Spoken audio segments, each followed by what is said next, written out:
When the Hunters Association's top experts stepped through the mysterious portal, they were stunned to see a single naked man with incredible strength had already wiped out hordes of legendary monsters and demons. After 300 years of fighting non-stop in this world, he had grown stronger by the day. Once he stepped back into the modern world, even the toughest hunters looked like weaklings next to him. But no one knew his real tale, a story that started hundreds of years ago. When he opened his eyes, he discovered he was in a brand new world that felt just like a fairy tale. He quickly realized this place was far behind Earth in technology, yet it held its own charm, especially since the house he landed in looked like a well-off home rather than a poor shack. For a man who worked himself to death with no family left on Earth, this was a huge upgrade. What truly sold it was the woman holding him, the baby's mother, who wasn't just beautiful. She had eyes so warm they could melt anyone, making him realize that luck had finally decided to stop his struggle with romance. 3 years passed, and now his tiny feet wobbled as he finally stumbled out of his cradle to peek at the world outside the window. What he saw made his eyes sparkle. Through his tiny window, the whole world outside looked huge and full of magic. But just as he was enjoying himself, the maid caught him in the act, and his little adventure ended. Soon, he pieced it together and discovered his family wasn't just rich but were actually the famous Grand Duchy of Lionheart, meaning he was the son of Grand Duke Draonia and a royal prince after all. 8 years later, Lion sharpened his skills with a sword, dreaming of becoming a knight, and couldn't stop wondering if powers like Ki or Aura were part of the deal. His mentor, Sir Gothic, a legendary holy knight from the royal palace, became his master. While Gothic felt proud to train Dragonia's son, turning 14 felt like Lion had just stepped into a nightmare. Gothic, a monster trapped inside a human body, stood completely unmoved no matter how hard Lion fought during their practice. Being a knight was more than just swinging a sword. You had to prove yourself on dangerous quests and earn your title with honor. And if you wanted to be a holy knight, the Holy Grail itself had to choose you and let you drink its sacred water. As the future ruler of Grand Duke Draonia, Lion had to learn not just how to fight, but also how to lead his duchy one day. Sir Gothic's single swing always sent Lion flying. Training to become a holy knight just to prove I could be the successor felt less like a duty and more like a punishment. More than once, he begged the gods to save him from this mess, but by the time he was 16, soaked in a thunderstorm and out on the road, he finally accepted his quest to earn the goddess's blessing. The moment he took his first step, he saw fire rising far away, heard someone screaming for help, and realized that swinging a sword alone was useless against the swarming orcs trying to get the goddess's attention. He had to build a reputation and earn her notice through hard work and good deeds. Sir Gildas was brought in when the orc attack got too big and pushed everyone right up against the wall. Amidst the chaos, Lion spotted many openings to slash with his sword. Still, he rushed forward, screaming curses at the ugly orcs for daring to step onto the kingdom's land. The kingdom faced many foes, and the trouble was growing fast. When Lion hit 20, he finally stood face to face with Ariana, a goddess so real her radiant beauty could be seen right before his eyes. She handed him a quest to prove his honor and faith, and without a single second of hesitation, he said yes. After years of pushing himself to the very limit, Lion finally became a holy knight. After that, Lion went on a wild rampage, slicing through hordes of orcs, eradicating goblins, and crushing evil cults until he earned the rank of War Knight, the power to lead others, and an incredible tally of over 700,000 orcs dead. By the time he was 35, the living saint and demigod Argon Majesty Lionheart was killed in battle by the archdemons the Empire had called up. Now that the orcs were gone, demons started causing chaos and drove people to trust the gods again. Lion hissed curses at the foolish wizards who ruined everything, while an empty throne waited for a new holy knight to carry on King Lionheart's legacy. That was the moment the goddess Ariana looked at Lion Draonia, and he answered her call by promising to always protect his people. With that, Lion took the sacred lion heart from goddess Ariana and promised to protect the Holy Grail. That's how he climbed to the top, becoming both Grand Duke of Draonia and King of the Lionheart Kingdom. By the time he turned 80, he had survived 3 savage orc wars, stared down a twisted hunchback turned archdemon, and survived the chaos unleashed by the Empire. Lion blamed the dark magic school's twisted experiments on their mistake of welcoming a northern cult and turning away from the gods. He thought trouble began when they gave power to people he thought were unfit, so he got furious, rallied his knights, and decided to conquer. At 96, a crazy old man tried to cheat death by killing 3 million people in the capital just to call the Lord of Chaos, while Lion, still covered in orc blood from his last fight, led his knights toward the Empire with his holy sword ready. By year 121, the whole world felt like it was about to fall apart. Lion told Aaron to be proud that his father died with honor and went up to live with the gods. Lion called his knights together and asked if they could hear the enemy who had stolen their brothers. Even in that hopeless wasteland, he planted seeds of courage and showed them that honor still meant something. They couldn't stop the evil from creeping out beyond the horizon. But the goddess, who carried the holy sword, spear, and grail, stayed by his side until the very end. That was the exact second they lunged forward. That winter, Lion's army made their last stand against a sea of devils that had taken over the whole world. Barbarian slaves stood in front to take the blows, while ordinary knights fought bravely with spears and shields alongside the glorious heroes chosen by every god and holy temple. Lion fought off demons and kept charging until the very end, proving exactly what a holy knight is supposed to be. At level 256, he smashed the final demon gate, trapping the vile monsters with no way to run.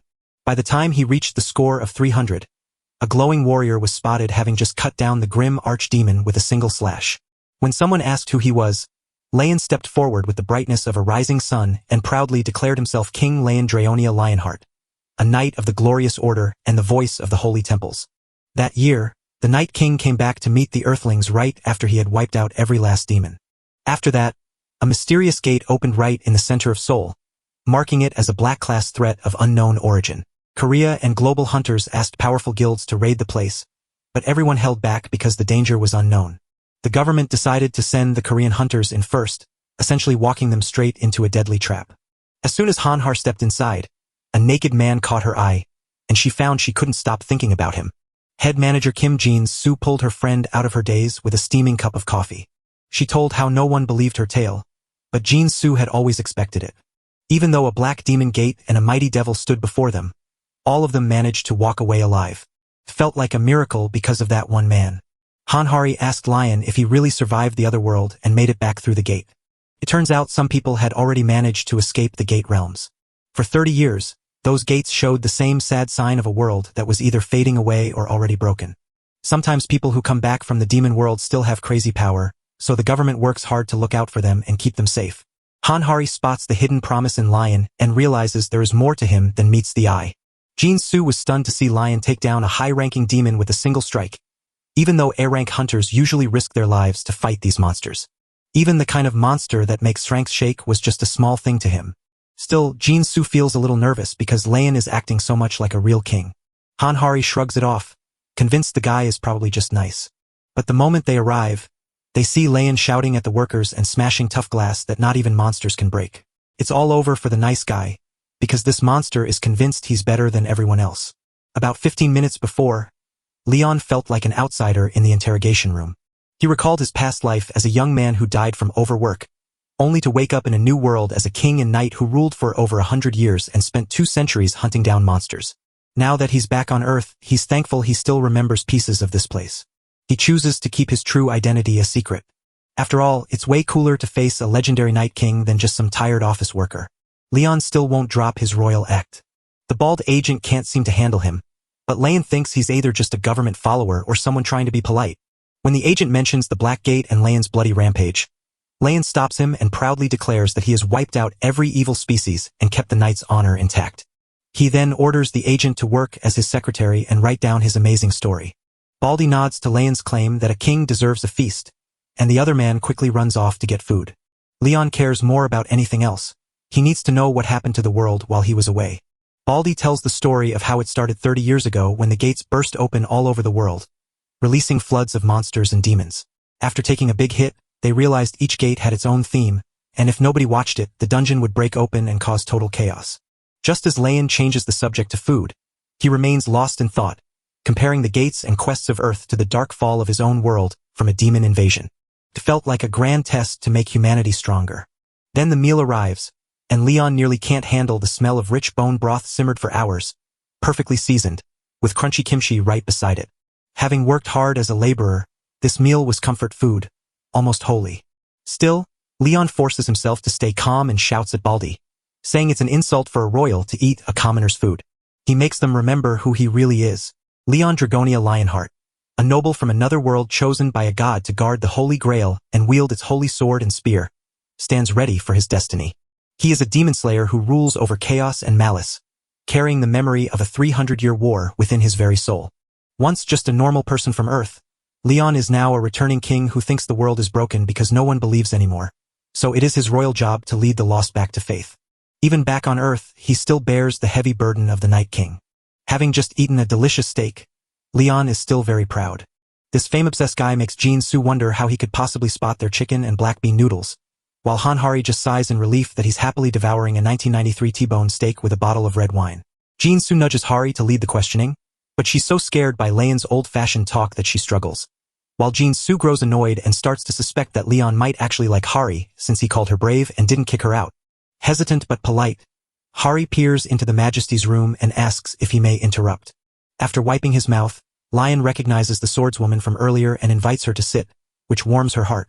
When she asks if he enjoyed the meal, he assures her that his frustration wasn't about the food, but about how they treated a king without proper respect. He gently shows Hari that how they treat foreign royalty shows their nation's true worth, and her nervousness makes her realize how disrespectful she has been. Lion gives it a pass and confirms Hari's name, then learns that demons are scaring the whole world. Hari says she needs to convince Lion to join the South Korean Hunter Association and the country. She once asked King Lion if he'd be willing to join the group. Lion realizes that in today's secret battle for survival, every nation hunts for its own heroes, ignoring any past deals or promises. He realizes he has no choice but to fight if he stays, yet a king would never serve in a foreign army. So Leon decides to gather his own band of knights right here in this world. Harry gives a nod to show he gets it. She couldn't really say much against it. Jin-Soo remarks that Leon is lucky to stand his ground against outside pressure, while Harry is shocked that even a government-backed group has to listen to him. Fired up, Hari blasts the wealthy guilds for buying off survivors. But right as Jin-Soo is about to reveal the Phoenix Guild's secrets, the ground shakes and an urgent warning screams of a dungeon breaking loose in the Hanum Plains. If a dungeon cracks open right by the granary, the demon outbreak could stop us from making food. Hari knows that S-rank hunter Lee Yong-won from the Phoenix Guild can tear down an orange gate. Jin-Soo is certain those jerks are hiding something. Leon hears everything and knows these guys are in deep trouble. When the dungeon breaks loose and Leon worries it will ruin the crops, he decides to move to a place outside Diera's control and act quickly. A blonde figure in a green cloak dances in the wind near a giant white castle while the dungeon wreaks havoc on the core. Hunter Lee Yong-won, the powerful S-rank leader of the Phoenix Guild, spots Jin-Soo and Hari walking in. Jin-Soo is convinced that this jerk intentionally let the dungeon collapse just because they said no to her request for a tax break on the gate profits. Even though they were turned down, the Phoenix Guild still made a fortune, selling the magic crystals and monster parts left over from the gates. But these scumbags are trying to sneak away without paying their $1 trillion tax bill. Even though the big guild gave them everything they wanted, they still wanted more, and Jin-Soo never thought they would drop this low just because someone said no.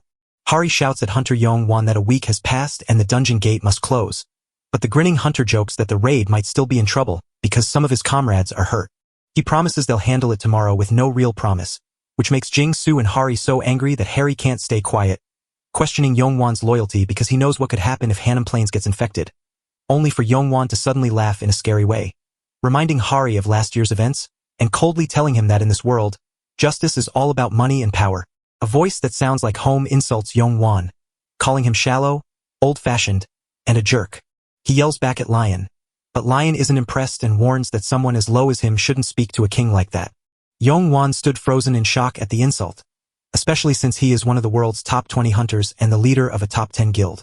He is about to strike Lion, but Hari suddenly stops him, reminding him that Lion is a survivor. In an instant, Yong-won's attitude shifts completely as he bows deeply to show his respect. He asks if Lion belongs to a gray guild, but Lion ignores the small talk and turns his attention to Jin-Soo, demanding a quick summary of the gate. Jin-Soo and Hari felt a wave of relief and joy that he had finally joined their crew. Hari says that things start moving when demons poison the land and stop crops from growing.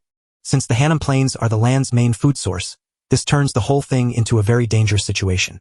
To fix this, Hari says they must sweep the dungeon clean and make the land pure again. Once Lion figures out what's going on, he tells Hari to get some help. He won't wait. As soon as the other group's time is up, he's ready to take charge the next day. But first, Leon insists on getting the king's official permission, and he won't do a thing until he has it. Harry tries to make it seem easy, but Lion, stuck on rules, refuses to budge and orders a message sent to the king right away. Meanwhile, Yong-won is so shaken he looks like a ghost has just visited him, convinced that Lion is far more trouble than he is. Once the president gave the green light, Hari told everyone that everything was ready. She wondered if the straw dolls were truly needed, and Lion explained that cleansing the infected land demanded the right sacred rituals. He asked for both the straw dolls and the mothers who made them.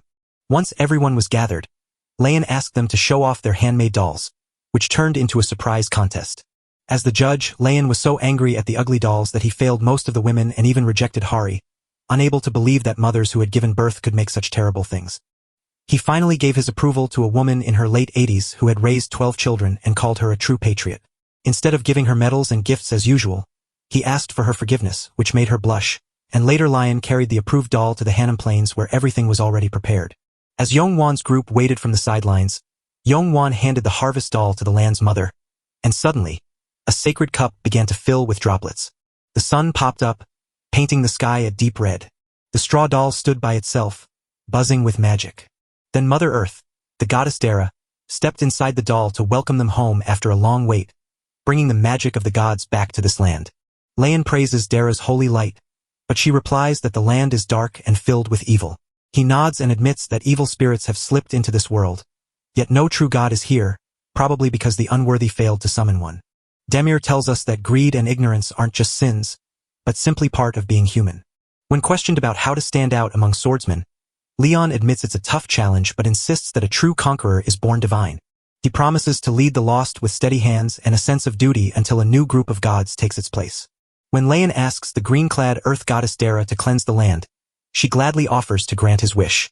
Filled with joy, she pours her very soul into the earth, vowing that everyone who steps on this ground will now walk the path of Lion. As a holy drop falls to cleanse the land, Leon urges everyone to witness this world, now touched by the divine. For him, life's real goal is just to bring new things into the world and help them grow strong. Leon insists that the land's ability to bring life and wealth proves the earth is alive with a divine promise. Just as everyone relaxes, Yongwan suddenly shouts that the magically grown crops are poisonous and snaps them out of it. That really makes Lion angry, so he won't let someone be wrong twice. The air grew cold, and Leon snapped, "Yongwan, watch your filthy mouth."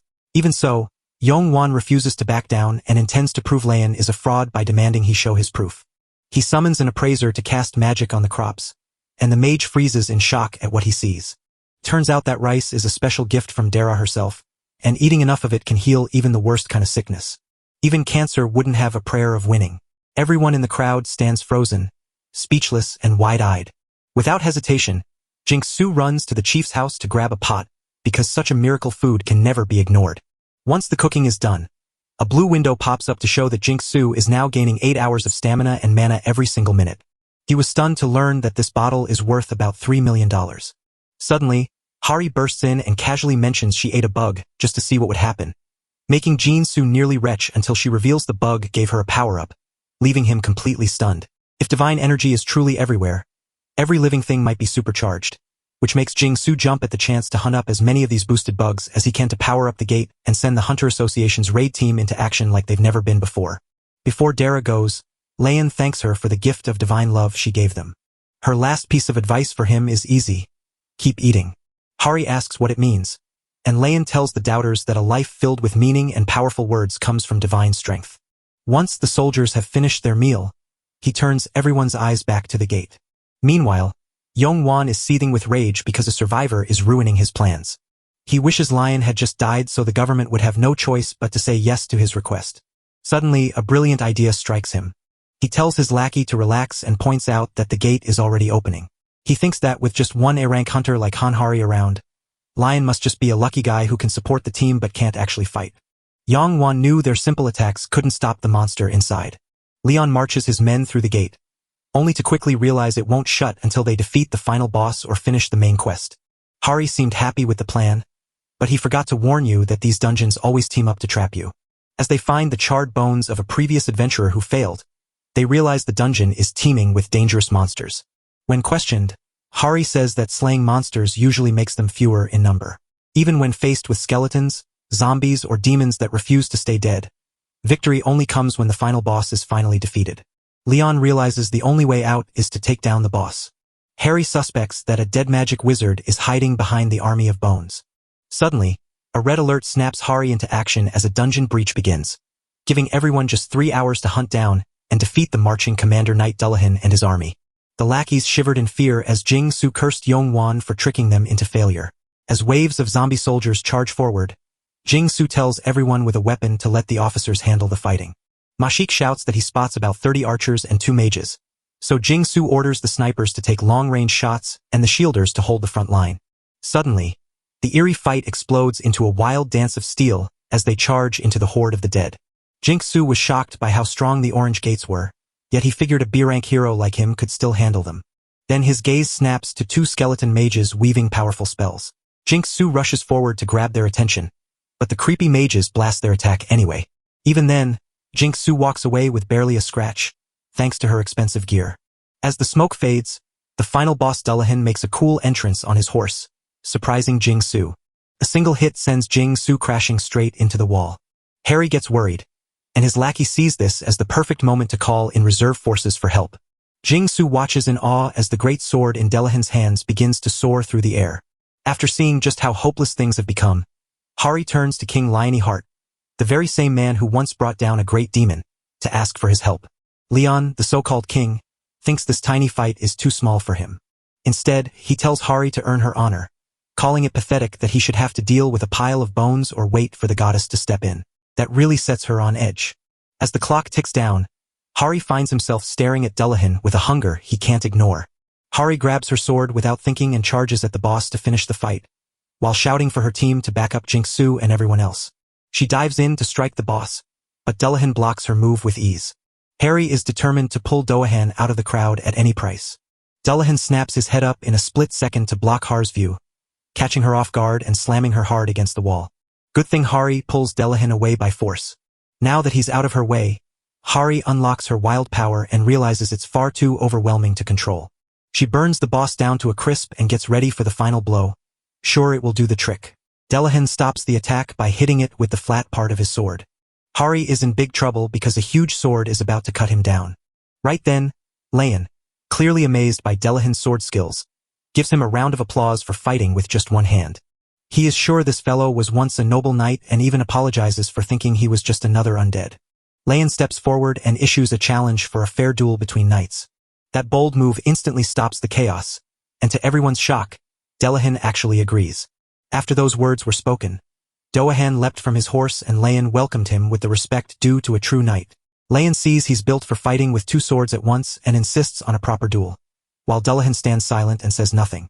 Leon slowly pulls his sword as Hari finally admits that the knight can't die unless his head is cut off. Leon shrugs it off as if nothing matters, leaving Hari puzzled and guessing how Leon plans to win the game by breaking the golden rule. Leon, a man who sticks to his rules, says that the knight's honor is what decides the winner. As soon as he steps onto the field, he introduces himself as the Archduke of Draonia and Lionhearted King, officially starting the duel, while Dullahan skips all the talk and charges right into the fight. Lion stays still as he blocks the attack with one hand like it's nothing, making Dullahan lose his balance. With one sharp strike, Leon sends him flying. Dullahan lunges in for a quick hit, but Leon predicts the move like reading a book and blocks it instantly, leaving everyone stunned while Hari looks on in awe, wondering if she even saw what just happened, as she seems to be the only one who truly understands how the fight flows. Leon shifted his weight and tied the sword guard the moment the blade touched it, then delivered a perfect crosscut that most people wouldn't even dare to try. It's been so long since Dullahan had to fight a real knight in a proper duel. Even though he knows this is likely just a trick to dodge more chaos, he can't help but admire Leon's straight-backed warrior stance and the battle-hardened look that comes from surviving countless fights. Leon steadies himself for another blow, but instead, he steps in to block it and shoves Dullahan backward for the third time. He quietly asks if Dullahan still wants to keep going, even as Dullahan looks at him like a noble knight, because deep down, he refuses to use dark magic against a true king. All he can think about is finding the right chance to fight this man properly, the way a true knight fighter would, with no sneaky tricks. Somewhere along the path, Dullahan forgot how to treat real knights, like in the old days when he walked the world with honor. As Dullahan's sword soars into the air on his 10th strike, Leon calmly notes the precision before asking if Dullahan remembers his past life, and thrilled by the question, Dullahan feels like a knight from his once glorious days. After fighting so many battles without honor, putting an end to his cursed journey like this feels completely right. Leon smiles with pride as he watches the fallen knight stand tall again. While Dullahan kneels, Leon whispers a prayer for his soul to rest or for the light goddess to lead him to paradise. He dreams of one day meeting them again in the great dining hall where the gods feast. As Dullahan fades away, his human face finally finds peace. Standing outside the gate, Jing-Su is shocked to see Leon sticking to his promise and settling their fight with a duel. Even Hari felt a chill run down his spine as he watched that holy power erase the undead so completely. Harry knows Leon could have ended it in one hit, but Leon insists that killing the Dullahan would have just turned him into a necromancer. Instead, he let him ride as a knight because true honor is built by doing, and doing starts with a strong desire to act. With that, Leon rushes to collect his reward, only to find Dullahan's sword and cape left behind instead. Jinxu nearly passes out when Lion smashes the crystal, but Leon just shrugs it off, claiming it's nothing but a chaos machine. The Hanum Gate has finally been cleared. Har's face looked like it was filled with horror, showing that Leon had just spent 4 days on Earth and hadn't slept a wink. So many things have happened, and Har is now completely empty. Lion stubbornly refused to pay a single coin from his loot, even with mana stones, claiming his royal status made counting money like a commoner beneath him. As chaos ripples through the land, Hari spots a surge of new followers after Leon blesses the earth, and when they ask about the tithe, Leon nonchalantly declares it to be 90% of their harvest. That news hits them like a giant hammer because their bills and taxes are already huge. Leon just shrugs and says that real followers of the goddess shouldn't worry about hunger, since his guild will take care of all their food and living needs. Then Hari drops a bombshell, revealing that Lion's blessed rice is worth a fortune. $100 million buys you about 80 kilos.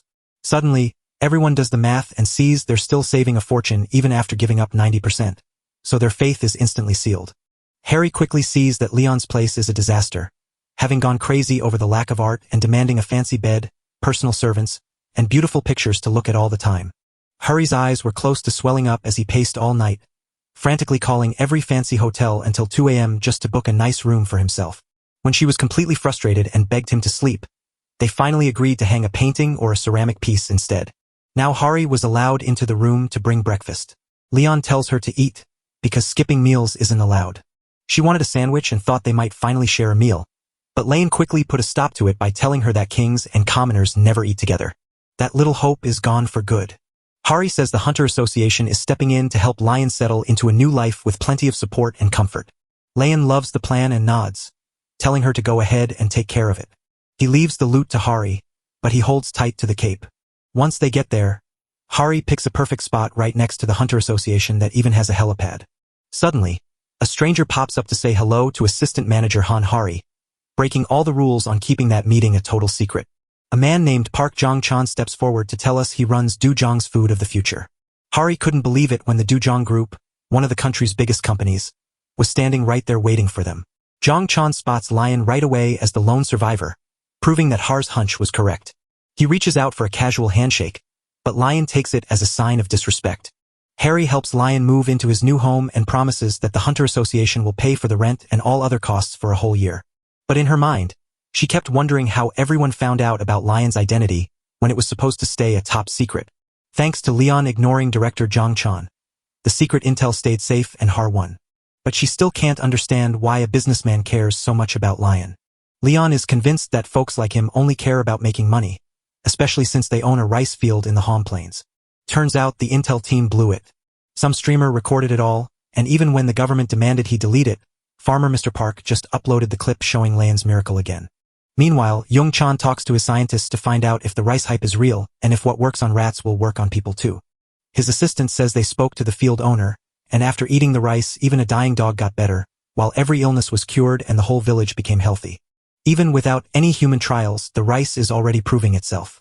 Jong-chan was on the verge of everything he could ever want until that self-serving Lion had the audacity to insult the director of Duyung Group by calling him just a merchant.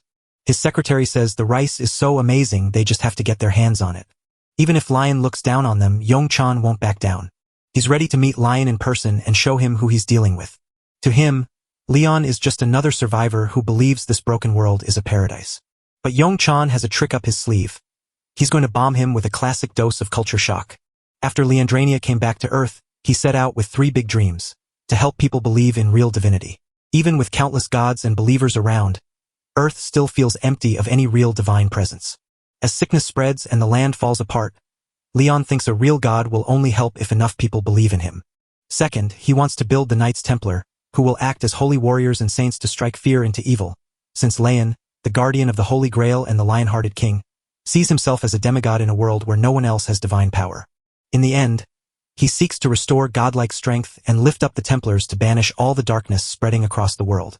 He knows that sharing their faith and balancing the gods is the only way to build this holy order, so even though Lion admits forming the Templars might be too much for this place, he still feels it is his duty to make it happen.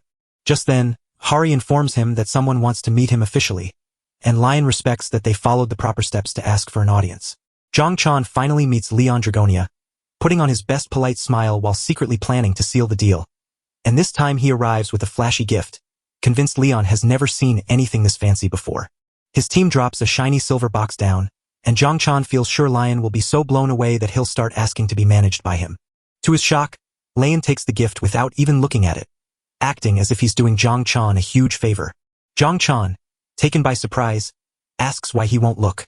But Lion doesn't bother explaining, just telling Hari to figure it out. The moment she touches the box, it springs open to reveal a top-tier weapon from the Du Yung group, and as Hari recognizes the master craftsmanship, Zhang Chan proudly invites Lion to pick whatever he likes, boasting that these are the very best of the bunch. Now that Lion runs the hunger, these might just come in handy. Harry can't believe how Yung Chan is casually handing over their super rare weapons, things so valuable that money can't even buy them. But Leon's harsh words, calling them all useless trash, hit Yung Chan so hard he shudders to his very soul, leaving even Hari stunned into silence.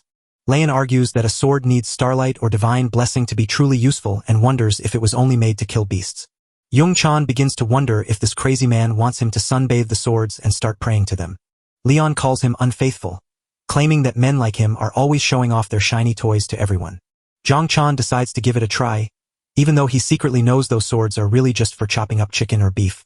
Right then, Leon yanks his own sword straight out of a portal like he's doing a magic trick, and Yung Chan nearly laughs because this lunatic seems to think his old blade is something special, though Yung Chan is still curious to see what this so-called king sword can actually do. While things are happening, Lion asks Han Hari to try out one of Zhang Chan's swords. She is shocked but reaches for the famous sword Dawn, admired by Park Jinxial for 4 years. The instant she grabs it, she says she feels its wild power, built up after 10 days of soaking up pure sunshine high within a special gate. Out of respect, Hari asks Lion for permission, but Lion tells her not to bother and just go ahead and play with the new toy.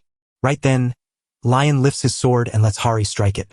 She throws her full strength into the strike and manages to shatter the supposedly best weapon from the Du Yung group. The crowd freezes in shock as Lion scoffs, calling it nothing but trash, far worse than he ever imagined. That little trick leaves Zhang Chan with just about 3 minutes left to live. The guy is shaking because he just lost what he said was their best weapon. Yung Chan immediately lays his cards on the table, offering to pay 180 billion for the Miracle Rice's patent rights, though he secretly knows the cancer-curing version is worth far more, and he's confident this crazy knight has no idea how huge that number really is. When Lion wonders if Zhang Chan is just trying to buy it with cash, Zhang Chan thinks he's finally won and offers to sign a contract that would give Du Zhang Group total control. But that was the final thing they could take. Lion snaps and transforms into a mighty Lion King, ready to tear the arrogant merchant apart for daring to sell divine grace, while his rage sends Zhang Chan's entire crew freezing in terror. Zhang Chan stands soaked in sweat, feeling death's cold breath just inches from his own. Leon shouts that this fool has finally admitted all his wrongs. That's when Zhang Chan snaps, crumbles to his knees, and shouts that he can't even tell what he did wrong. Leon explains that the harvest is a holy gift from Goddess Dara, given to farmers who gave their sweat and love to the soil. You can't buy this with money. Only a grateful heart and real faith can hold it. Lion shouts at the greedy man, asking why he wants the goddess's blessings when he doesn't even believe in her. With pride gone, Hari steps in to tell Lion that even this jerk is someone important, but Leon just doesn't care. He even asks if the job he gave Hari is finished. She says the group made the call and wonders if he'll take the test too, which would make things much easier. Leon can't believe this bimbo wants a king to take a test. When questioned, he says he's here to find and test true warriors. All Hari can do now is hold back his tears. Later, an independent D-rank giant named Dong spots Kim Dohan arriving for this year's exam as well. Dohan casually asks if Dessa thinks he has a chance to rank up, and Dessa just says he's going to give it his all. Feeling down because even the least talented have moved on to grinding C-rank dungeons after Diso got stuck at D-rank for over 10 years, Dohan suggests they team up and praises Diso's dedication, calling him a natural ace for mining. Even though quitting sounds like an easy escape, Desung can't leave just yet, because the money from the dungeons is the only thing keeping his family's debts at bay. Suddenly, they catch sight of Lion dressed like a king from a storybook, yet he looks just as poor as ever. Dohan tries to chat, but Lion shuts him down cold, reminding him of his lowly place and leaving Dohan stunned. So Dohan blames his Korean for the mix-up while Daesong awkwardly plays along. When Lion looks at Daesong, a deep tremor shakes him from inside. It's like Lion itself is pressing down on him with a heavy, blinding force just by standing nearby. Dong is called into room 2 for his interview, while Leon, unimpressed by the crowd of low-level workers and fresh newbies, waits for something worth his time. His phone rings with the number 77, summoning him to room 9. The moment he steps inside, Leon demands everyone call him Your Majesty, instantly setting the tone for the room. He puts his hand on the scanner, expecting it to show his stats. Instead, he snaps at the machine and the staff for daring to judge a knight, a task meant only for other knights or gods. The staff throw Leon off and ask why he's there, so he explains he's looking for soldiers who can fight, but the current group just isn't good enough. He's eager to see what comes next, a gate test that sparks his curiosity and finally gives him a chance to witness real talent. Besides, Deus knows that most cleared gates are locked shut, with only a few left open for tests like this one. Daisong remembers last year's disappointment and knows he has to give his best to really stand out. Jinmi and Tahan act like clueless rookies who have no idea how deep they've jumped in. Alongside Daisong, a weathered man around 60 strolls as if enjoying a park walk, while most of them appear to be low-rank fighters. Daisong also notices the fresh-faced foreign worker from the lobby, and with a team full of newbies, Dong starts to fear the raid won't go smoothly at all. Guda Sunung, a dealer-turned-warrior, kicks things off by introducing himself and noting it's his 10th year hunting. Next comes Shin Tahan, who woke up earlier this year and fights with a shield and spear, while his sister Shin Nyan stands right beside him, swinging daggers and practicing with a bow and arrow. Dong was stunned to find that the new recruits hadn't even found their main weapons yet, even after claiming to train at the centers for 3 months. Then there is the old man, Ogang, who is in his 5th year and uses gauntlets after quitting recently because he woke up with too little experience and a weapon too weak to make up for his age, creating a poor setup. After a bit of back and forth, Daeong finally asks the foreign worker if he can speak Korean. Leon flat out refuses to fight and insists he won't use a mighty dragon-slaying sword just to kill some chickens. After listening to him, Daesong is shocked to find out this guy actually speaks fluent Korean. The challenge is to hunt down 50 kobolds, but keep an eye out because a null might show up, and while the judges promise to step in if it gets too dangerous, everyone is still expected to give their all. Daesong is already feeling overwhelmed, especially since Leon showed up with no weapons at all. Back then, Neon gently offered her bow and arrows, but the wannabe king saw it as a massive insult. Even though she said he could return them later, Leon exploded in anger, shouting that long-range weapons dishonor a true knight and are only for cowards. Without even thinking twice, he threw the bow away in a fit of anger.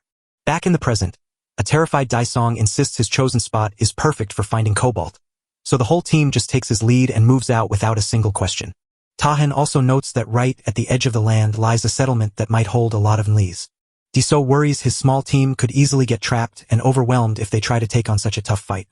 So instead, he takes them to a cave hideout where they light leaves and grass on fire to smoke out the kobolds.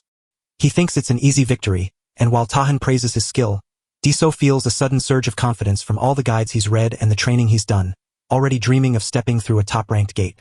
But the truth is, this is still his first try, so he knows he has to step up this time because Dank just isn't good enough.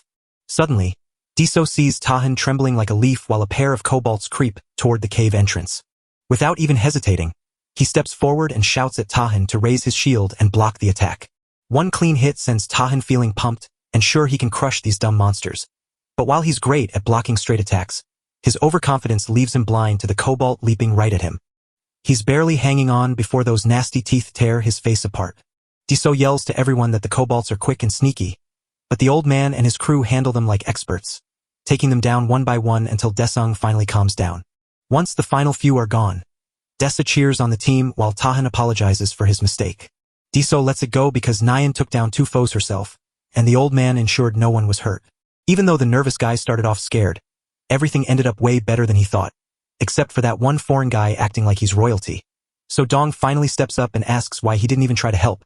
The judge stammers that he'll write it down, which only makes everyone more annoyed, but they keep going and soon reach the cave. As soon as they get there, Dong keeps his word and orders everyone to start a fire to get things moving. Then Leon pushes his buttons by asking if that's really the best he's got, which is bold coming from someone who hasn't done anything. Dong stood his ground, insisting that since his plan had worked perfectly 3 times before, it was bound to work again. Leon doesn't buy it, though, and wonders why he's trusting such little experience. That makes Dong so furious that a vein on his forehead looks like it's about to burst as he flares up with anger. Once the trap is ready, Dessa shouts that the kobolds are coming and orders everyone to get into place. Just as we thought, the kobolds charge in like wild animals while the hunters fire their attacks all at once.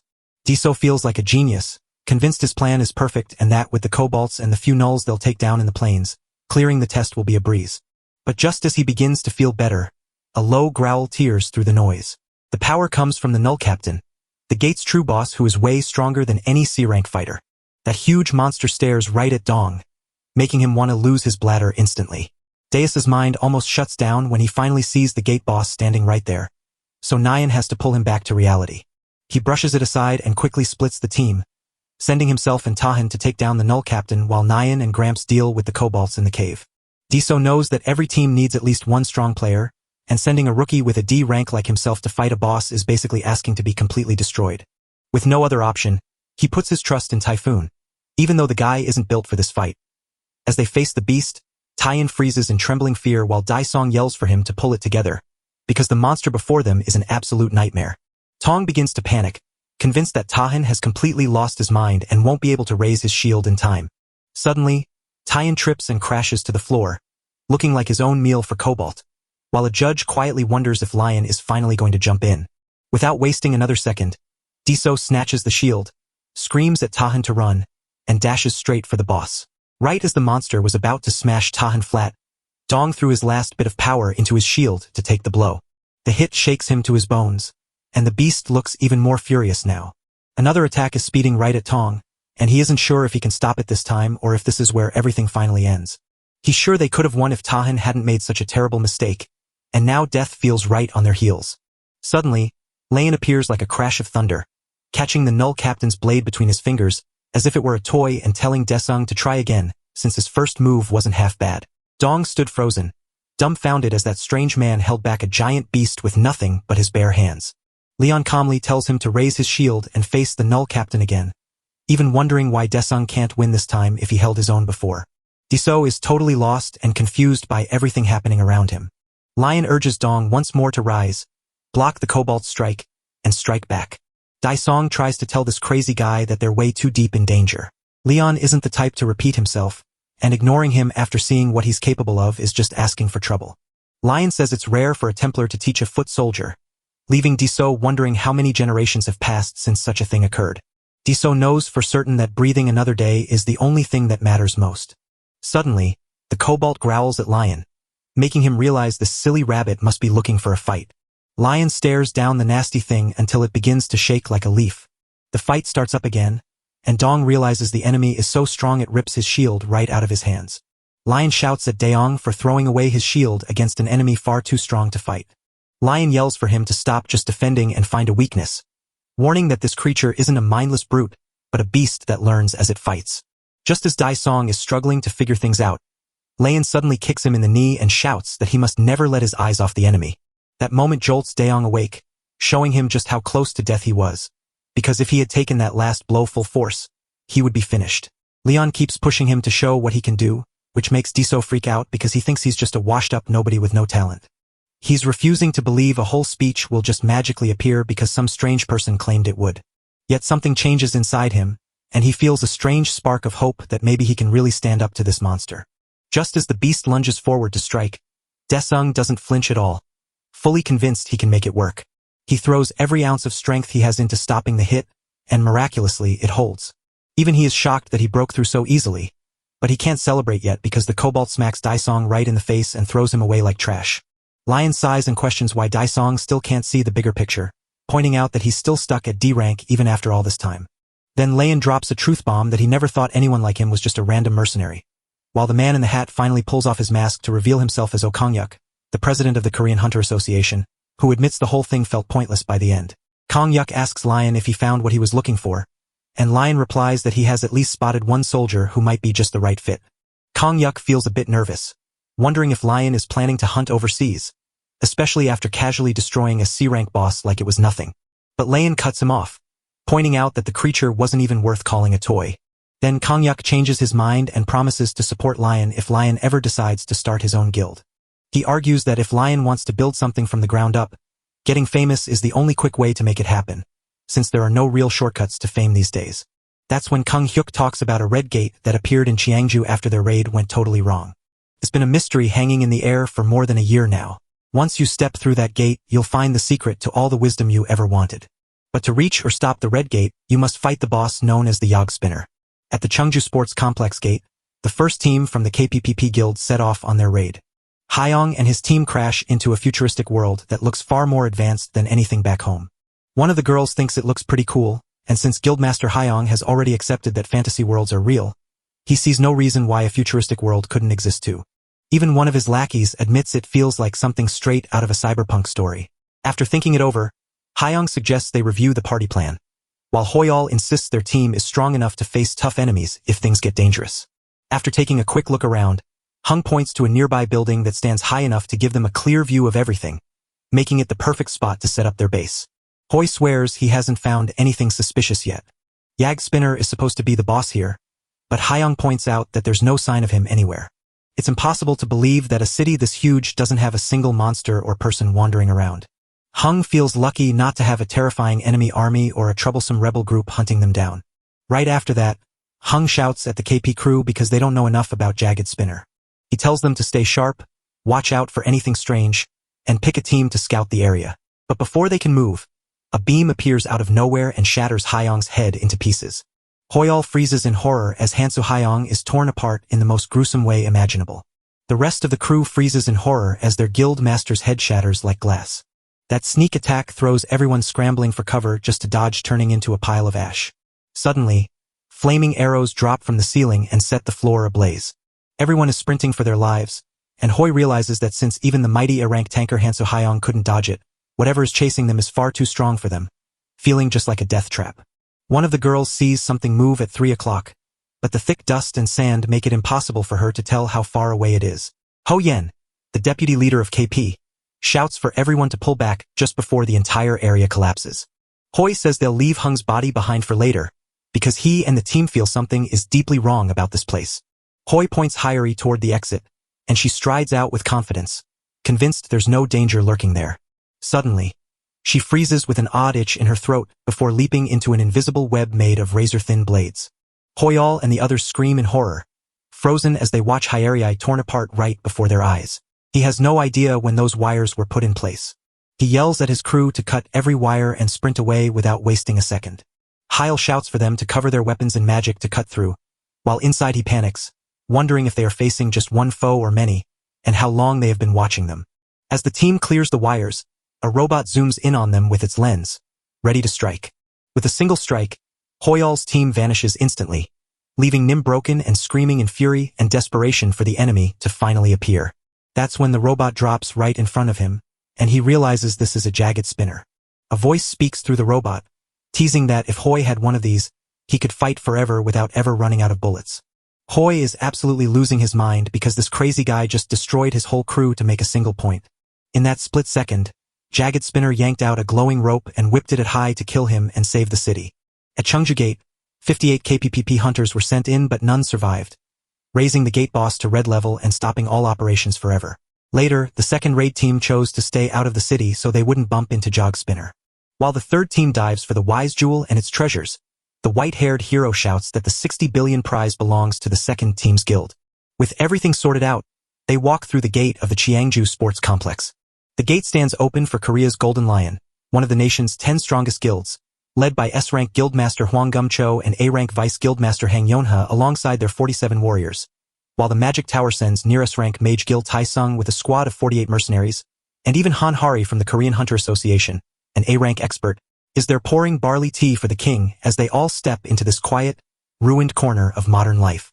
The fourth raid team from Jeongju Gates sets up their base camp. Leon stops by to talk to Han Hari and asks what is on her mind. Hari knows something feels wrong and worries that things might not go smoothly, yet strangely, she's also afraid that if everything goes perfectly, Leon won't have to step in. But that also means his chance to become famous might just slip away. Leon is totally okay with that and calmly explains that since the Liony Heart King doesn't have to lift a finger, it just means things aren't that bad, proving that anyone can lead as long as they don't let arrogance get in the way. But the King of Knights changes the story completely, sparking Pikazu's curiosity until she finally realizes that Lion only steps in when the attack is the kind no one else can stop. Lion shows that the king must be the final wall standing, because if the King of Knights has to fight, it means everything else has already failed. Looking at the crew in such bad shape, Leon is betting he won't have to wait long to jump back in and fix things. Hari thinks that team, with its S-rank Hwang Gum-cho and a mage, might actually stand a chance against the raid. Leon thinks they are stronger than normal people, but he doubts they truly know war like he does, especially when they believe the city's edges are safe. Even after running into enemies, Leon is stunned by how confident they are in their intel, completely baffled by the idea that studying monster patterns and reacting to them counts as a smart move for these raid teams. To Leon, that whole plan is just nonsense. No real general would ever trust it, especially when facing someone like Yag Spinner, whom he doesn't see as a mindless monster but as a sharp and dangerous warlord. Just then, an explosion blasts out of nowhere and leaves everyone totally stunned. The boy shouts at the robot Yappy, apologizing that it has to end this way, but asks for one final favor. Yappy nods and agrees to wipe out every outsider who dares to step foot in the city. So, with that goal in heart, it sets out to end every intruder's life to grant the boy's final wish. Yappy, now acting like a wild loose cannon, goes on a massive rampage that scares everyone for real. As the lens zooms in to lock onto its target, a guy suddenly swings a hammer and knocks the little bot right out of the way. Right after that, everyone watches a massive explosion shake them to the core, leaving them completely confused about what monster just drained 23% of their life force. Yappy revs up for another strike, only to get crushed by the hammerman once again, sending a dangerous surge of pressure building up inside. Gum soon grabs his gear and heads out to hunt down the Metalkin next. After that, the guildmaster takes over to destroy the threat, causing the machine to go crazy. Yappy goes wild and causes a huge mess all over the field. The guildmaster instantly turns on the warping shield and yells for everyone to get together. Even back then, the spot was a total chaotic mess. One guy tells Gil Tong that the bullets are flying wildly off course, and Taeyong realizes their magic tool is already bending in the air, which means they'll be forced to use it much sooner than planned. Right when Yappy spots the trouble, it immediately starts fixing the problem. Suddenly, Tyson's henchman is shot out of nowhere. Realizing Yappy has already figured out how to make bullets swerve, he panics and frantically tries to figure out what that thing actually is. Just then, Tyson gets a call to shut down the distortion field since the bullets are flying all over the place, and with the magic tools running out of power, Taesung orders them charged up the moment the shield goes down. The moment the group stops and the shield fades, the real danger strikes them with full force. Suddenly, the entire place gets covered in spiderweb-like wires, showing that Yappy had been working way too hard this whole time. Yappy steps out like a dark shadow, ready to shock the whole team with a sudden burst of energy. Taeyong instantly sees his huge mistake of gathering everyone in one spot, knowing they have no chance to escape the attack coming their way. The moment the charging ends, the group sees a horse approaching, and they are shocked to find none other than Leon Draonia riding it like an old friend. Lion jumps onto the horse and shouts how brave it is to ride alone into a sea of enemies to praise King Lionheart. Lion didn't waste any time. He immediately honored the moment by giving Yag Spinner the royal privilege to fight him in a duel. The rest of the crew just stands there, wondering if this guy has lost his mind or is completely out of it. Leon whispers to himself, gripping the bravery needed to ride a horse straight into a crowd of enemies, and shouts that he is the king of lion hearts who truly deserves all the praise in the world. There was no doubt in his mind that he would grab this chance and let Yag Spinner fight him, leaving Yappy completely baffled by the sudden action. It charges up its railgun and keeps its promise to wipe out every foreign thing it sees. Just then, Leon charges in like a blazing sun, driving his trusted steed straight into the battle. While Yappy shoots, Leon rushes forward with the fierce heart of a real knight, never even blinking at the arrows flying his way. With blazing speed and the gleam of his spear, both Yappy and Lion unleash their inner beasts. Just as Yappy is hit hard, a huge explosion blasts debris everywhere. Suddenly, Yag Spinner's brilliant AI shuts down completely. Turns out Yappy had no clue why the strange thing was happening right before its eyes. Yag's machine had already scanned the whole scene, seeing that Lion's old-fashioned, joust-like weapon was fast enough to catch its eye, but it figured the blow wouldn't hurt because Lion was too heavy. Yappy casually marked the threat as 0, convinced the railgun could drop Lion with a single shot and wasn't even worth the trouble, which was exactly how the machine's logic worked. Just 3 seconds ago, Lion's shout formed a thin, strange wall that had never been seen before.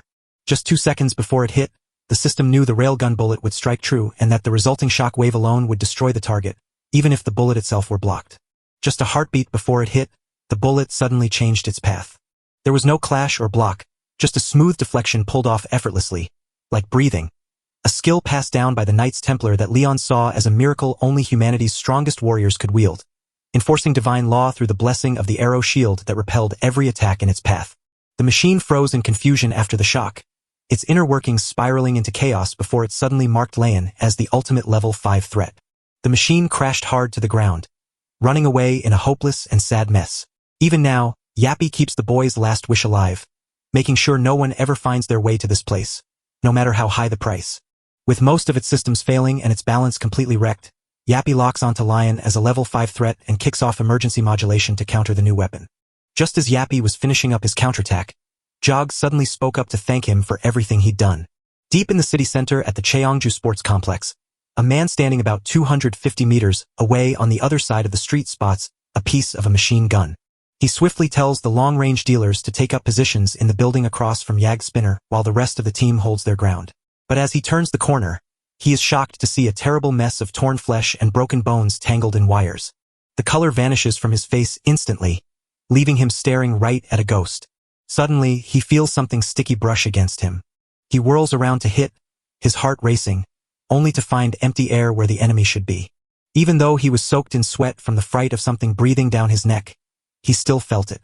That's when a deadly web of sharp blades cuts him apart in seconds, ending his story instantly. Yappy seals the wind by wiping out 5 foreign enemies. But one crybaby manages to stay hidden until the moment he sees his boss torn apart, which scares him so much that he runs away. Yappy chased him all the way to the cemetery, where the man dropped to his knees and begged for his life. Just then, Yappy remembers the boy wishing to be buried in the cemetery to become part of the city forever, asking Yappy to guard the spot. That memory strikes Yappy with such force that his whole thinking stops, instantly changing what matters most since he stared right at the crybaby. The guy stands there wondering if the tiny robot just decided to let him go as Yappy silently lifts off into the sky without saying a word. Soon, Taeyong arrives and steps up to the trembling kid, who nervously whispers that the metal spider was too exhausted to finish him and just fled. The crybaby points out that Yappy's face gave away the truth, that the machine knew Tong was coming and realized there was no chance of winning, proving its limits. What truly irks Tyson is that this city's graveyard is spotless, while everything else nearby is a mess. Meanwhile, Yappy figures a 92% chance of success but chooses to run, putting the citizens' safety first even though they're already dead, while Tis and the others can't handle the creepy vibe of this place. Just then, Yappy finds 49 targets still alive while the level 5 and level 3 foes stay strong, leaving Yappy with only a 35% chance to defeat the level 1 threat, so the fight begins all over again. Just then, someone spots Yappy quietly fixing itself up and asks if it had fun playing with the commoners, only to find out it's Lion himself. It turns out Lion lives and breathes chivalry, so much so that he truly is the very definition of it. With that smug grin, the king of Lionheart hates cowardly ambushes more than anything and just wants a fair fight where he stands his ground. Lion steps up and challenges Yappy to see if he is truly ready to fight. Yappy jumps to attention the moment it spots an intruder in its yard. It's clear the opponent has no reason to play fair. But Lion is not the kind of man to throw away his knightly morals. Chivalry feeds his unbreakable will, which powers Lion's strength and marks him as the chosen one. Leon wagers that a machine will never truly understand what honor means. With 480 bullets left and everything ready, Yappy pulls the trigger and shoots the arrogant jerk. But Leon's bright light never wavers, shielded by his holy power and the blessing of the arrow guard. Yappy quickly spots the weird pattern in the fight and starts figuring out where everything will go next. He fires once more, ready to stop that level 5 threat. Even with that smug grin on his face, Leon isn't backing down a bit. He doesn't pause to think but rushes ahead. Moving so quietly he vanishes from Yappy's view like a shadow. He pops out of nowhere, giving the machine no time to react. Yappy unleashes his laser blast, yet he freezes in shock to find Lion riding his knightly horse straight toward him. Yappy instantly goes on overdrive, firing bullets like a storm to punch holes in Lion, but hitting him remains a tough challenge. Even the computer can't handle Lion's pure grit. Leon grins as he calls his horse a stallion and teases the enemy for wanting to play hide and seek. Things are getting hot fast, and both of them are zooming around like they're chasing the speed of light just to finish this right now. Still, Yappy is completely baffled by Leon's incredible speed, which shouldn't even be possible for a human. Then Yappy unleashes a huge attack, and Leon screams for his stallion to step it up. As they finally face each other, Leon gives Yappy a real compliment for his hard work. But that doesn't slow things down as Yappy fires bullets from his gun, hunting for that perfect shot. Leon isn't new to this, so when the explosion rocks the area, he leaps into action on his horse. After flying high through the air, Leon crashes straight down onto Yappy to take the impact head-on. With no intention of backing down, he rushes forward and lets gravity take over. With a final cry for the lion hearts, Golden Sun Lion unleashes his last blow, shredding Yappy into pieces. As Yappy feels the final hit, it hears the boy's last order. Never let go of what is sealed inside. Honoring that wish, Yappy triggers its self-destruction and vanishes without a trace. That wasn't the end, because Yappy had already wired the landfill to blow up, a move Layan never expected. Suddenly, the largest explosion in the middle blew out of nowhere. When JS-10-253 opened its eyes, it found itself lying inside a storage container, where the air was thick with the smell of oil. A man screamed at Yag Spinner to do his job and keep the city safe. Right then, Yappy watched an alien monster crush that man until he was nothing but scraps. Yappy didn't hesitate for a second. He poured every bit of his power into a hail of bullets at the alien beast, remembering clearly that his only job from the start was to stand by his friends and keep the city safe. By pure luck, the Yag Spinners defeated their foes and became heroes, eventually earning the title of the city's guardians. That tale tells how those unmanned tanks saved the day when all hope was gone, winning back the people's faith and turning the Yag Spinners into a symbol of hope known as the Knights of Steel. Even they had to tear things down and rebuild over and over again just to keep doing their job under their commander's orders. And they did exactly that, standing guard over the city until there was nothing left to protect. That was the moment the boy gave Yappy its last job. To guard the city at all costs so nothing evil could escape, sending the final battle robot on a cycle of fixing and defending until Layan tracked it down to find the mysterious jewel of wisdom it had been protecting. Leon realizes this place was never meant to be, but as he feels a presence behind him, he turns to ask Yappy how long he's been keeping watch alone. For the first time, Layan sees the machine as a true knight of loyalty, a guardian to whom all living creatures across the land owe a great debt. Thanks to Sir Yag Spinner's magic service. Layan is sure that Yag Spinner's journey is over, so he shatters the jewel of wisdom to let them rest in peace. The final thing Yappy heard was a soft thank you from that boy. Later, Kang Hyuk finds out the whole truth, that Layan was the one who broke the jewel of wisdom. It turns out Kanguk thinks Layan had the full right to decide the jewel's fate since he was the one who handled the Yag Spinner. Leon warns the old man that the jewel is nothing but deadly poison made by twisted forces to trick humans, calling it a demon's trap that leaves Kanguk stunned and off guard. Leon breaks it down to say the jewel grants wishes but always takes a price, like feeding a hungry beast to keep it quiet. It feeds on our desire for endless life, turning us into demons by making us lose our humanity. He insists that any jewel like that must be destroyed if it ever appears again. And this news shocks Kongyuk, who immediately decides to tell the US government. It's the right thing to do, but Layan warns that anyone already holding one might have already been swayed by the demon's tricks. Afterward, they walk into a room where Layan asks Kanguk if this is where he rests, and Kanguk nods, leading the way with the scientist showing them the broken parts of the Yag Spinner. Layan stares hard at the broken spinner as Kanguk wonders what His Majesty wants to do with it. Smiling, Layan calls the Yag Spinner a brave knight who did his duty, and he wishes to bury him with honor while praying he gets to feast at the god's table. Before that, Layan blesses him and then magically pulls out a fancy cup of golden liquid, leaving Kanguk surprised. Layan pours the liquid over the loyal knight with no doubt, praying that he may rest in peace. That's all it takes to get the machine moving, fueled by a magical power.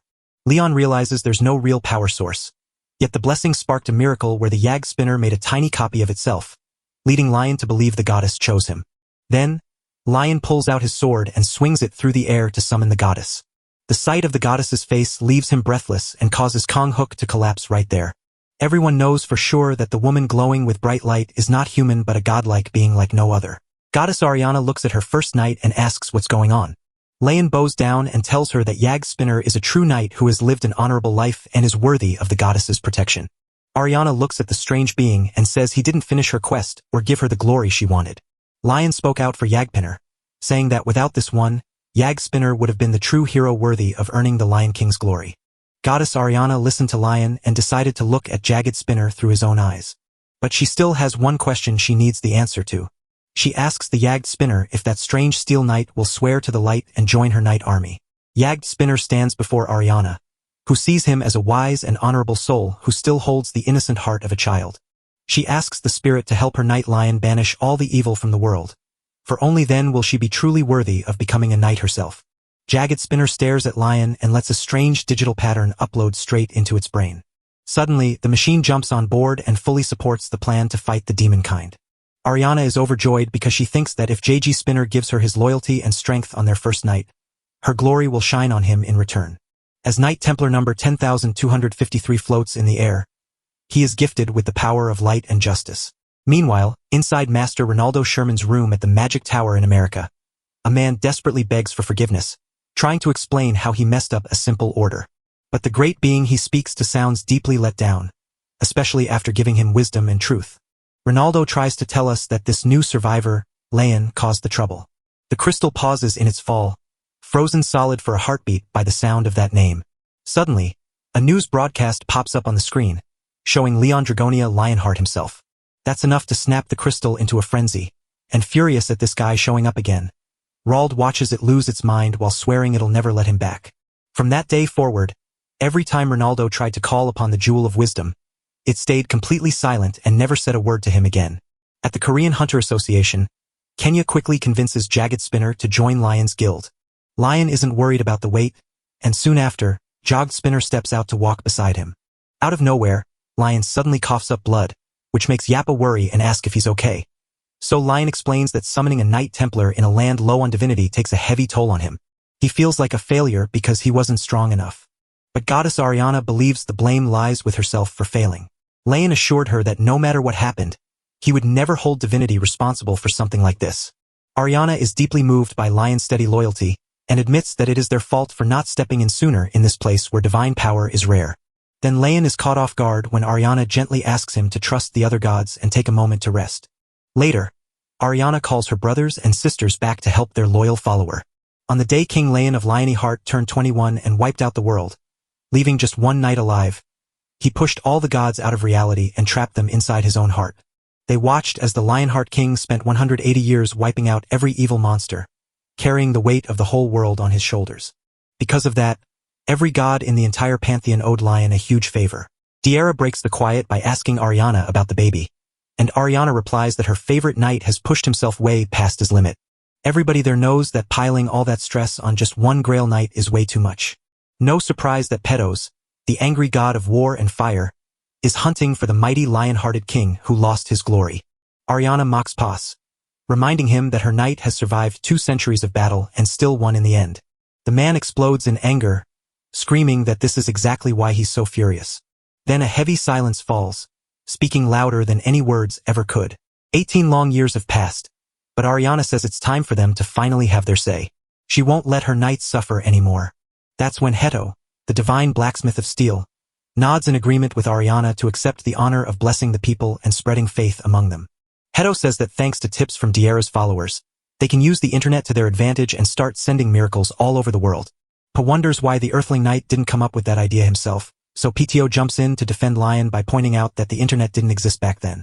Meanwhile, Ariana wonders how the plan will work after Lion spent 20 years just getting news to spread. But Hito is sure their knight is the secret that will make it happen. Not long after, a strange event on YouTube threw Baldy and Kim Jin-soo, the head manager, completely off balance.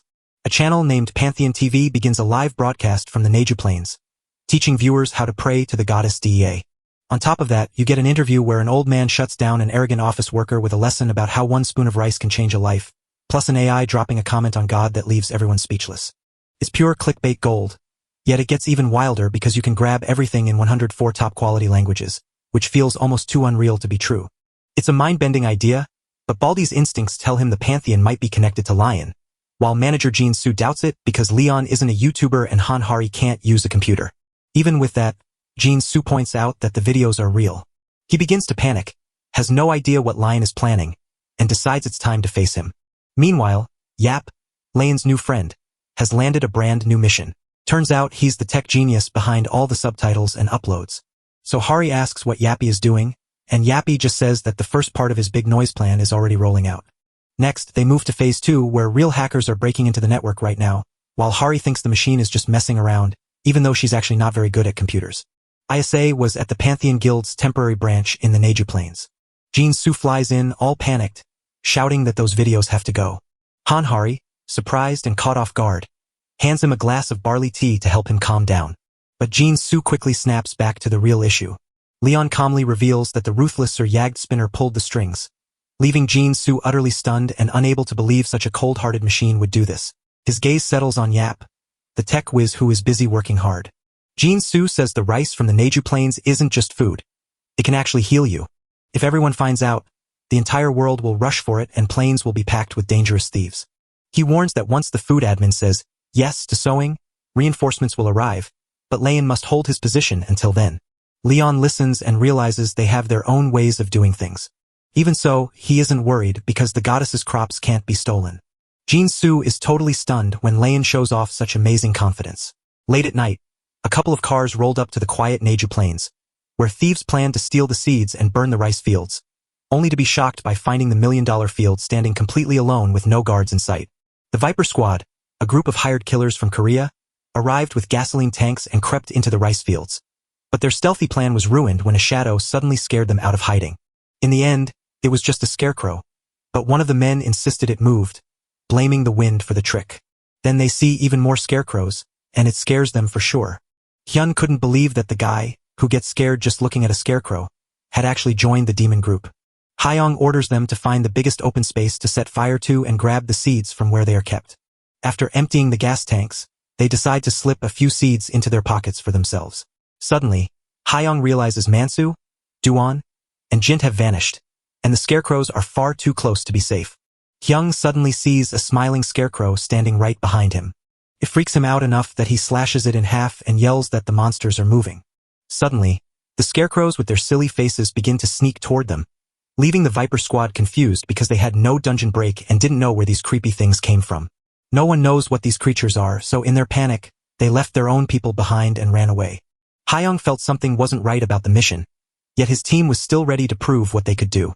Just then, one of Hung's lackeys points to the silo ahead, and they cheer with excitement, hoping to grab as much rice as possible and turn their lives around from poverty to riches. The moment Hun moves toward the silo, a blast throws him backward and terrifies everyone watching. No one knows who placed the mines right in front of the storage. Suddenly, Yappy pops out of nowhere after sensing a stranger nearby.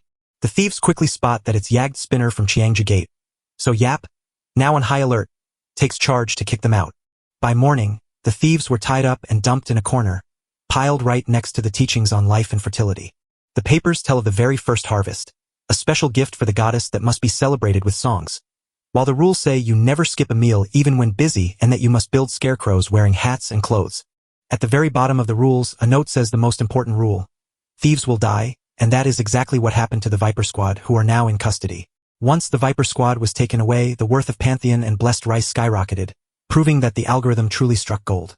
After that, Leon Dragonia threw everything he had into pushing Pantheon to help get Rice moving again. Lion's rude jab at the reporters for lacking respect only backfired, sparking a massive online firestorm about the Pantheon. After catching his breath, Lion finally realizes the gods are fitting into modern life way better than he is.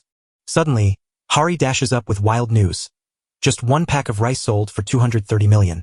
That completely throws Leon off, making him worry that regular people can't afford such expensive things and insisting that blessings from the divine should be shared by everyone, no matter what the market decides. He even remembered reaching out to the president to spread God's blessing to the farmers, but the president would have none of it, insisting on staying strictly neutral when it came to religion. Even though Leon gathered enough faith to activate the lion heart, Han Hari still worries if the Yellow Gate will hold up, even after she won the bid for it just like her master wanted, because leading a raid with the specific party she chose feels nearly impossible. Leon gives a calm smile and says he's just curious to see what happens next. Later, Guang bumps into team manager Kim Do-han, who reveals that the Hunter Association's president sent a message calling all the struggling hunters to gather at this very place. Dung starts to scratch his head as he spots a crowd of DNC officials arriving, wondering what's going on. Then Han Hari arrives, the A-ranked mage swordsman who set a new high score in last year's draft. Right behind her steps Leon Draonia, and Deus is absolutely shocked to see him again. He always sensed Leon was unlike anyone he'd ever met, as if she belonged to another world, yet he still had no clue about the trouble that was about to happen. Then, after greeting everyone, Lion steps forward to speak to the whole group. He cuts right to the chase, telling them he invited everyone because he's looking for new soldiers to join his guild, Pantheon. If you can stand the training, he'll take you into his army. Dong is caught off guard as he realizes Lion isn't just gathering regular guild members, but is actually building a military force. Lion then speeds things up by calling for the entrance test, where everyone must get through the Yellow Gate at Samjeon Station. That warning instantly sends the hunters into a panic, because most of them believe trying to do this is just walking to their own deaths. Of course, everyone knows that kind of reaction is what happens next. The gate's color tells you how hard it is to pass, with black, red, and orange being the toughest, then yellow, green, and blue. Diso recalls that his very first test took place at a blue gate in Seoul Station, meaning that for a hunter with a C or D rank, facing a yellow gate is basically a death sentence. Baldy tries to soothe the small crowd, telling them they are worthy enough to walk away from this test. Feeling fed up and annoyed, folks rush for the exit hoping to nap after what felt like a complete waste of time. Eventually, everyone leaves the field until only a handful remain standing. Then Lian points to the man with the big curly hair and asks why he decided to stay. The black man panics inside, stammering that he thought there had to be some meaning to it. While some left without a reason and others remained just for their friends, Lian suddenly turns to Diso and asks why he chose to stay. Diso, knowing the guild is run by an S-rank hunter, sees his chance to strike. He screams that he stayed because he knows Lian would never let anyone die. Lian loves that attitude and reminds everyone again that their job is to gather soldiers who will follow a knight's orders without asking any questions. He wants everyone to trust the knight's honor and strength, while Desung, soaked in sweat, hears Lian's plea to listen only to him. Leon gives the word to everyone to get ready as they're about to step through the gate. At the yellow gate of Samjan Station, every recruit stands ready in top-notch heavy armor. Desung realizes these suits are a rare, high-ranking treasure that Dullahan knows a hunter with a C or D rank could never afford. What truly shocks Dullahan is watching Lian walk in without a single piece of armor or gear. Daisong asks Hari if Lian ever wears armor, and she casually replies that his skin is tougher than any suit of armor. That leaves Dong even more confused, but he gets it. Lian is so strong that Diso believes nothing terrible will happen as long as Lian is leading the way. Lian takes the first strike by chopping an ogre's head right off, leaving the new recruits staring in stunned silence. In that split second, Lian shouts that these monsters aren't honorable warriors and will die like insects, which is exactly what they deserve. Hanhari walks in with the new recruits, believing the battle will happen outside. These mercenaries from the outer lands arrive and must choose which of the two warring tribes to fight for. Dong treats the mission like a simple favor and chats with Dullahan about which team would make life easier, right before a swarm of monsters rolls on their boards to corner Lian's group and shout that no one dares step onto the Battle Axe tribe's land. King Lian flinches as the question stings like a sharp insult. Hanhari, knowing Lian is quick to fly off the handle, watches him closely while Yappy wonders if they should move forward. So Lian holds back his anger and lets Yappy decide what to do. Harry steps forward and says that their hired soldiers are ready to help if given a reward. The monsters think these must be the troublemakers their leader warned them about. When Hanhari sees the serious look on Lian's face, he knows things won't go peacefully as the tribe orders them to move. Everything falls into place when the green-skinned monster Carter Carrick, leader of the Battle Axe tribe, glances at Lian's group and instantly decides they are just weaklings. Carter shouts for help in this huge war, claiming it's about dying with honor and that the victor gets everything. Leon has had enough, and as he speaks with blazing anger, he laughs at the silly idea that beasts like them deserve honor for dreaming big. That startles Carter, but before he can even move, Lian cuts his head off in an instant. With a roar of fury, Leon screams at the orcs that they are nothing but bugs who deserve to be crushed, proving just how much he hates them. Standing over the dead orc chief, Lion snaps, declaring his brutal act justice and branding himself the legendary orc slayer. When their leader fell, the rest of the Battle Axe tribe screamed in fury and charged forward to avenge him. Diso and the rest spring to full alert. Lian, still angry, tells his soldiers to lift their shields, stand in a circle, and hold their ground. As Desung panics about how D-rank hunters should handle real orcs, he is stunned to find himself blocking an attack, only for a blue window to suddenly appear and gift Daeong with the powerful Liony Heart's aura, instantly boosting his defense, bravery, and durability. There's also a 50% chance that your attacks will terrify the orcs, sending them into a panic and despair as they take heavy losses. Dong is amazed to receive powerful new titles and blessings, even if some don't work at his current level, while Lian orders his army to clear away the weak enemies and strike when the moment is right. The soldiers go all out, slashing at orcs like experts, until Leon spots a pack of them praying to their gods, which makes him lose his temper so he screams for their heads to be chopped off for insulting the deities. He leaps onto his horse to trample the orcs under its hooves, then swaps to double swords to finish the job in style. Before you knew it, not a single orc was left standing. Lion lifts his sword up in victory, shouting that they have won. The soldiers shout their approval right along with him. But Hari cuts through the excitement and asks Lion why he wiped out the orcs like that. Har's face hardens as Lion bluntly declares that helping orcs is nonsense, swearing he'd rather die than respect such green beasts and calling their very existence unworthy. Hari sees the savage look in Lion's eyes and knows right away that he hates anyone who isn't like him. Harry tries to argue, claiming that kind orcs must exist somewhere. But Leon kills the orc instantly, declaring that the only good orc is a dead one. As the gates swung open on Earth, an endless stream of orc survivors poured through, and the humans warmly welcomed them. But the orcs chose violence, joining forces with dark humans to slaughter people like ants. From that day forward, orcs became Earth's biggest trouble, until Yappy showed up and said that if he played his part right, he might be able to wipe them all out. Leon and Hanhari, wearing strange head covers to hide their hair color,